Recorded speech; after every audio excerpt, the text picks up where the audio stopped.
This is the Content Strategy Insights podcast, episode number 126. My main goal in producing this podcast is to help content strategists of all types share their practices with each other. It's hard to imagine anyone better equipped to help content practitioners do content better than Meghan Casey. With the Content Strategy Toolkit, Meghan literally wrote the book on content strategy practice.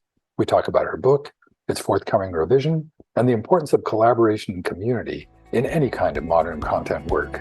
Welcome to the Content Strategy Insights podcast, where accomplished content strategy experts share their wisdom with our friends in the content community. Our mission is to democratize content strategy, to make its principles and practices accessible to everyone. And now, here's your host, Larry Swanson. Hey everyone, welcome to episode number 126 of the Content Strategy Insights podcast. I am really happy today to have with us Meghan Casey. Meghan is the owner and the primary consultant at Do Better Content Consulting. She's also really well known as the author of the Content Strategy Toolkit, a book that came out almost, I think, 7 years ago now. That's sort of one of the Bibles in our profession. So welcome, Meghan. Tell the folks a little bit more about what you're up to these days. Hi there. I'm so happy to be here. We talked about this way back at Confab, and here we are. So what am I up to? As Larry said, am independent consultant now. I had been at Brain Traffic for a long time over the years. Most everyone knows Brain Traffic, and of course the Christina Halvorson, the Queen of Content, or whatever we've been calling her. I've been on my own now for 4 years and do all kinds of things still. So I work with Fortune 500 companies down to more kind of startup / people trying to fill a need in the marketplace. And I also do a fair amount of work that's more sort of like justice minded. So for instance, right now I'm working with Montana Law Help, which helps to provide kind of self-help sort of support for people that are traditionally kind of lack access to legal resources or couldn't afford to hire an attorney, but need to get some stuff done in the legal system. Yeah, that's great. I love the span of your consultancy, from that's probably a scrappy little nonprofit, executive director, like 5 people or something, and Exactly. all the way up to like Fortune 500, which is perfect though, because like your book it's really like a practice guide. And that's why I was so excited to get you on this show, is that this book is all about, this podcast is all about sharing our practices, and how we all do stuff and helping each other do it better. And you are arguably the best person at that, at least of having articulated it in a book. And I heard a rumor that you might be working on a second edition of this book somewhere down the road, which makes sense because we're a few years into it. But that would all be based in practice stuff, right? Like things have changed, so you'd want to update the book. What has changed that makes you want to think about the daunting task of revising a book? Sure. Yeah, that's a really good question. And a few years ago, my publisher asked if I wanted to do a second edition, and I was like, I don't know if I have enough new to say to, to sort of warrant somebody buying another version of it. But as over the last few years, especially as just sort of, I wouldn't say that the challenges have changed, but I've maybe gotten some more experience in some of those challenges over the years. So I would say we're still dealing with a lot of the same kinds of problems, and a few of those things that have come up that I'm like, you know what, I think I have enough to say on this, or I can call on other people who have important things to say about this. Because, my book is really it's sort of my thoughts on how I approach content strategy, but then a lot of the tools and templates, some of them come from me, some of them come from other places. So it's really sort of like a curated playbook for how to do content strategy. And a couple things that, have really popped up for me over the last couple of years is, one, and this is like the age-old challenge, I think, in our fields with user experience and design and content strategy, is that cross-discipline collaboration. That is really important.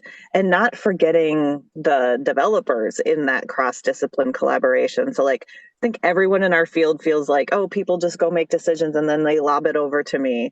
Well, who's at the end of that line? It's usually the developers who then are like, I don't know what the strategy is. And can you explain why you're doing things this way? And what I've found to be the most helpful over the last few years is just really being able to get in there and collaborate with people so nobody feels like you're just kind of dumping the basket over the fence and then somebody else takes it and runs the rest of the relay.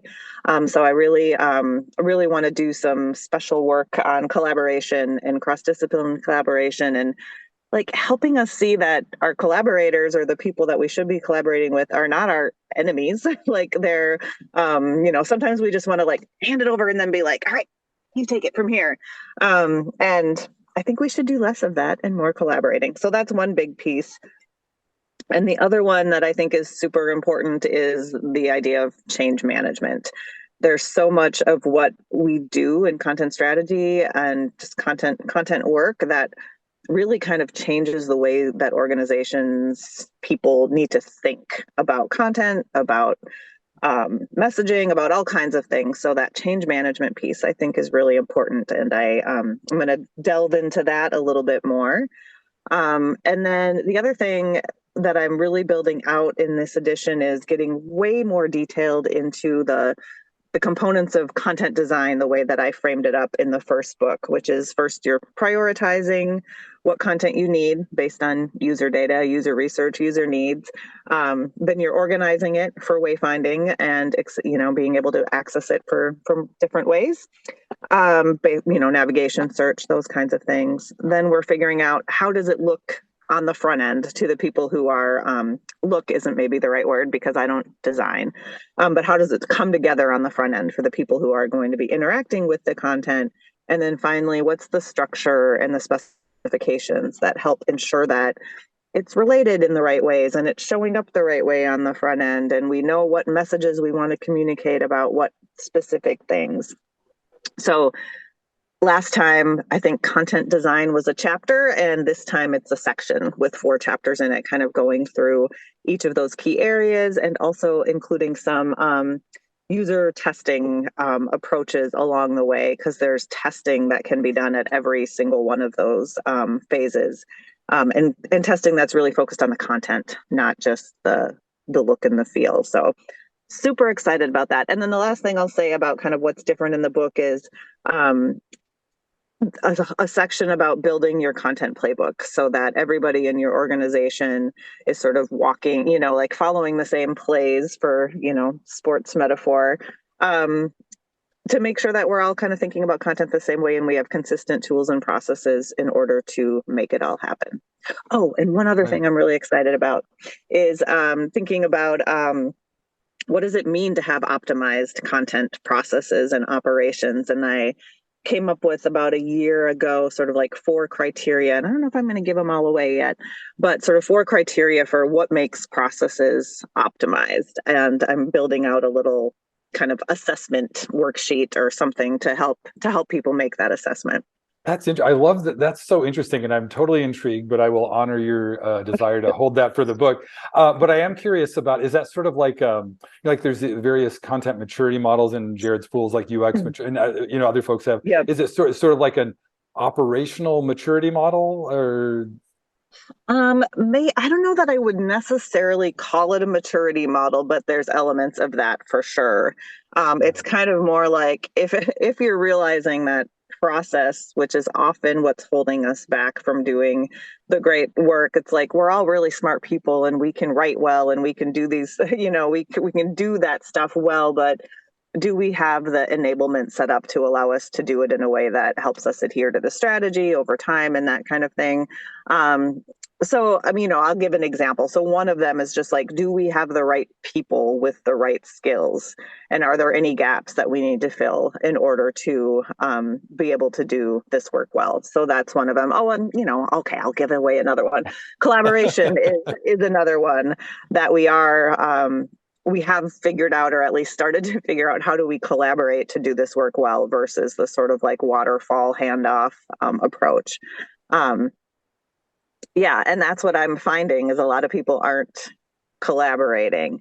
People are collaborating when it's, I would say product has maybe gotten a little bit better at that because you're trying to ship things really quickly. Sometimes then though, I do think you lose some of the strategic remembrance so it's like, what's that balance between like being able to move fast and ship quick and making sure that what we're shipping is still in line with our vision and strategy. That's so interesting. I just saw Chelsea Larson just shared a Twitter thread about that the last couple days Yes. that we're recording this, and that balance between, because we all face that situation of like, we're strategists at heart and we got to keep that, we got to stay Yep. true to our hearts, but we have organizations that expect things on a quick basis. Can you talk a little bit about help people manage that? Like how would you are there principles or techniques or things that you do that help you manage that? Yeah, I mean, sometimes I don't get a chance to because it's sort of like, okay, well, you're doing this, which is usually not my favorite. I will say, find that thread from Chelsea because I responded like, this is brilliant.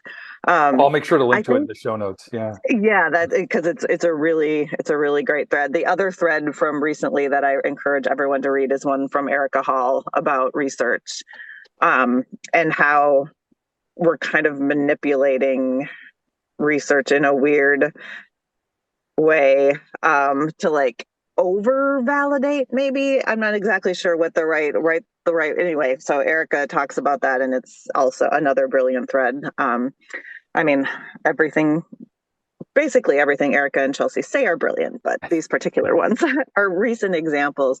But yeah, I think one of the things that I do is I almost always will have some sort of something from a discovery phase that's like, this is what we're trying to do here. This is the business goal we're trying to affect. These are the people that we're prioritizing in order to affect that business goal. And here are the content objectives or what these people need from us and why.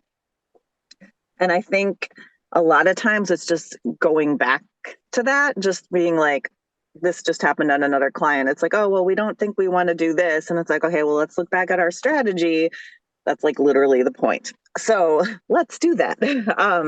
So continuing to kind of bring it back, but also I think sometimes like allowing, failure isn't quite the right word, but like allowing yourselves to like go do something that maybe wasn't the right thing based on the strategy, but you kind of have to learn like by doing and figuring stuff out. And we can still learn from, in this sort of shipping features and things, we do tend to do, I think, from what I've experienced anyway, more testing. We're doing more validation. So sometimes when you do that ship quick kind of thing, or like, get on that process, then if you're doing the testing, then you're still learning from it. So it's not lost work, even if it's something that maybe didn't end up being the right thing in the long run. Right. Yeah, that's it. You've mentioned a couple times now the testing, and I think we're getting into more like kind of situations where content is standing on its own. It's not like a page, like so you see this a lot in product content, but other places as well. That like content is just not you don't want to measure it necessarily at a page, conversion level, Right. or whatever the things are. Have you in your testing, what are you testing exactly? Are you testing like page level conversion or engagement, or are you looking at like task accomplished? Tell me more about that. Yeah, so typically when I'm thinking about doing like testing with users, it's more task based, typically is the way that I approach it. Definitely like analytics wise, looking at conversions and those things. And that probably helps to determine too, like we definitely want to be doing, like create the content once and have it be available wherever we need it. But what we can learn from testing and analytics together, I think, is does this snippet of content that we wrote that we thought could be used everywhere, is it always the right snippet of content depending on the context, which can make things really really complicated, so it's like one of those nuanced conversations. But yeah, a lot of what I'm doing when I do testing is task based. So we know that people want to be able to do these things, and we want people to be able to do these things. So just testing in whatever experience I'm working on, because I'm typically working in a specific context most of the time, but then I'm trying to think about how do we make the content that we create for this specific context work in other places as well. Because that's sort You of know? the holy grail of the modern era. Is it? Well, I mean, Yeah. what's interesting, I was looking the other day, that NPR create once, publish everywhere thing. It's like Yes. 12 or 15 years old now. It's I like know. it's not like we haven't had this, parts of it figured out anyway for a while. But and you just mentioned, I think you almost said those exact words, like create once and use it in multiple places. Yeah. How have you had success in like comparing a task accomplishment across channels or something like that? Have you done that kind of stuff? Or I have not done that. I would love to, see if we get to that point. And even just like, it's like in your CMS, if you're going to put in, let's say your share text for Facebook versus Twitter, do different things make more sense. So you can still sort of like tailor the same idea of the content for different contexts potentially. And that's something that I've been really excited about lately is like, and I don't know all of the back end and like how to set it up, but this idea that like in a CMS, for instance, a product wouldn't be a page. It's an entity within the CMS that has all kinds of details that then can go to a page or could go to a tweet or could go to a Facebook post. And that's the kind of stuff that's really exciting to me that I never thought I would be excited about. But, I've learned to be excited from people like Eileen Webb and Jeff Eaton and my friend Kevin, who he died a couple months ago, but Kevin Walsh. It's exciting to me. I never thought I would be that excited about like modeling content and the author experience and how all of that works. And I actually love it. And that's, I mean, content modeling is sort of the necessary foundation for that kind of content reuse. And then, it has all the implications. The typical way this rolls out is like, oh, and now we have to write differently. And that's where the authoring is that sort of how it's manifested for you as well, or? Yeah, definitely. Thinking about writing differently, breaking stuff up in different ways. And I will say most of the people I've worked with, what we start with, because not everybody's ready for that yet. Most people probably aren't, but at least just starting to help people think about content in a different way. So like one of the things that I'll do, even if they're not going to be entering it into the CMS this way yet because of whatever, projects they've got, but building out Word document templates or Google document templates that structure the content the way we would like to see it structured at some point in the CMS, so that we can start thinking about, okay, so I'm going to write this, page intro. What are the other contexts this might get used? So, do I want to, think about it a little bit more broadly than just the intro to the page? So helping people like get there. I did at Omnichannel X, Nazar Bina's conference, I did a content model talk, like basically like content modeling for dummies, or like for collaboration is really what it was. And how doing that content modeling work together with developers and designers and other subject matter experts is a really great way to like everybody starts to understand why structured content is important and how it can be used in different ways. And I really love that workshop. I want to hopefully do it in person sometime. I just did a recorded version for Omnichannel X, but really again like about that collaboration and bringing everyone along. I'm still catching up on my Omnichannel X recordings. I don't think I've seen that one. I can't believe I haven't watched that one yet. I'll have to. Oh, well, you'll have to go look and tell me what you think. Going to the top of the queue right now. So yeah, because I'm like, I know just enough to be dangerous and enough to know that like collaboration is the key to this happening. I had a project last year where I just sat on a Zoom with the devs, and we went through line by line kind of like my content requirements documents and talked about what kind of field should this be? And would we want this to be, this kind of entry? Is it a reference or is it original to the page? And like all of those things. And it's fun, dare I say. Yeah. And you've mentioned collaboration a lot, which I appreciate. And you've talked about engineers, SMEs, designers, fellow content people. Do you have any like generic tips for like how to like collaborate better? I think I was just actually thinking about this because next up soonish in my book is going to be like, how do we set up this cross-cultural team? And I think one of the things is, and this is something Jody Leo from NABA is somebody I had the privilege of working with a few times. And she always likes to think about like get the people together and set up team norms. So sort of like, how do we want to work together? How do we want to collaborate? And then even at the individual level, like how do you like to receive feedback? And so I think just sort of getting a lot of that stuff set up in the beginning so you have some guidelines for how you work together. And then I was actually just thinking about this. I haven't tried this specifically before. I've had it kind of more generic conversation, but the other thing I thought would be really helpful is to kind of have everybody that would be collaborating outline their typical process and then together kind of be like, okay, so you're doing this here. Here's where I fit into that or should fit into that. So sort of having people sort of make their own connections between where they fit into the rest of the work.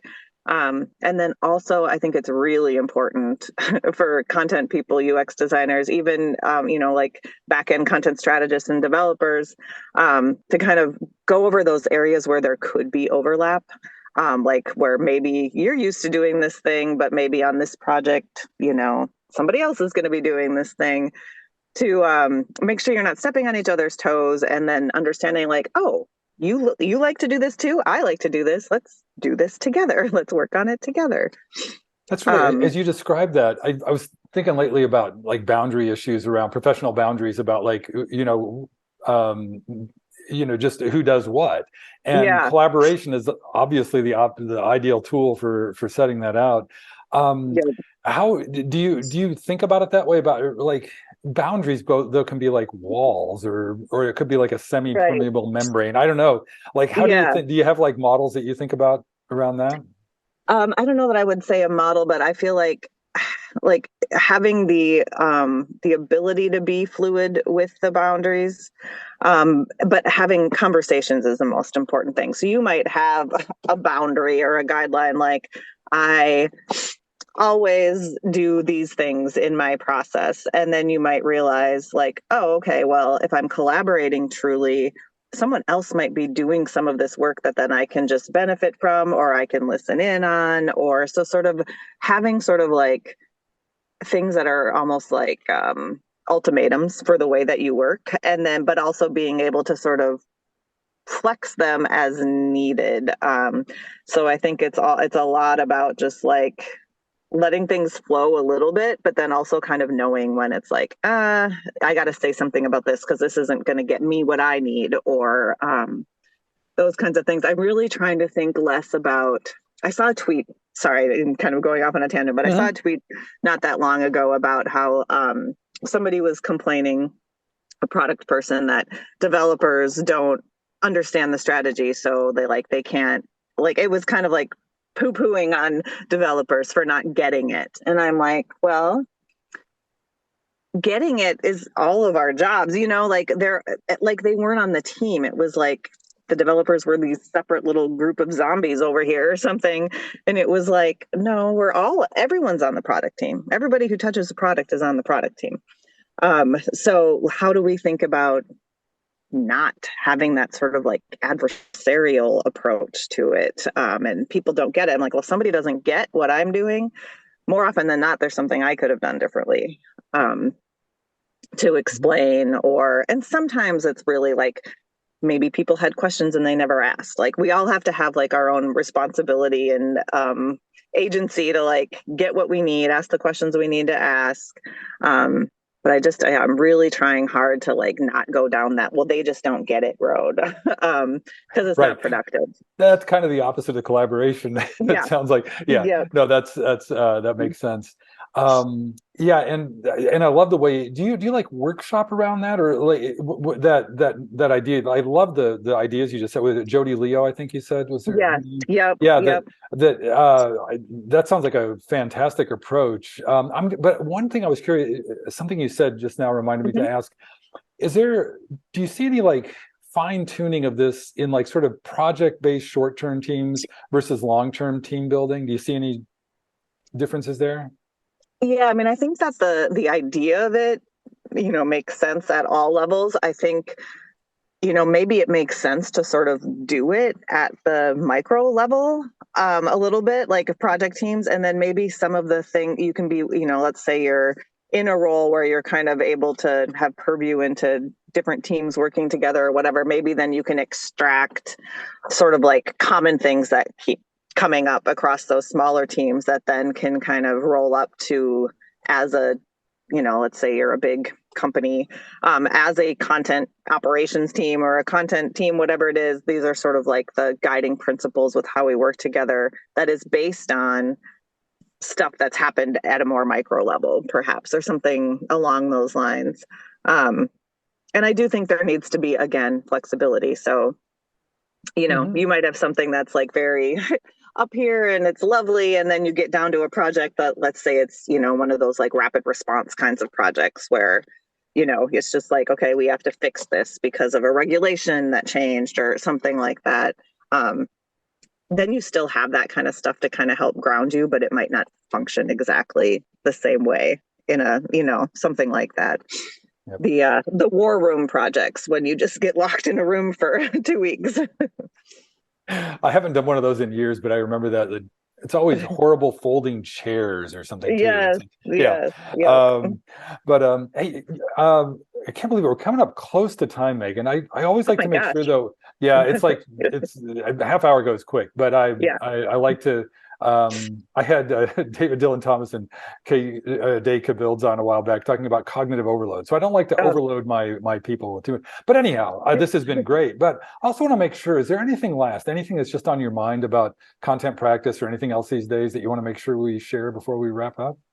yeah. I mean, the one thing I'll say that I am continuing to learn all the time and really trying to make sure I'm thinking about it. And it's actually one of the reasons that I started Do Better Content Consulting. I decided I wanted to kind of go off on my own and have more flexibility in my day so I could do kind of mostly like social justice, abolitionist community type work. So with that in mind, just really thinking about all the times, all of the things that have been ingrained in us, and really thinking about how do we decolonize the stuff that we're doing. I think collaboration is a great way to decolonize, because then we're not hoarding power, for instance, but also just in the way we write things.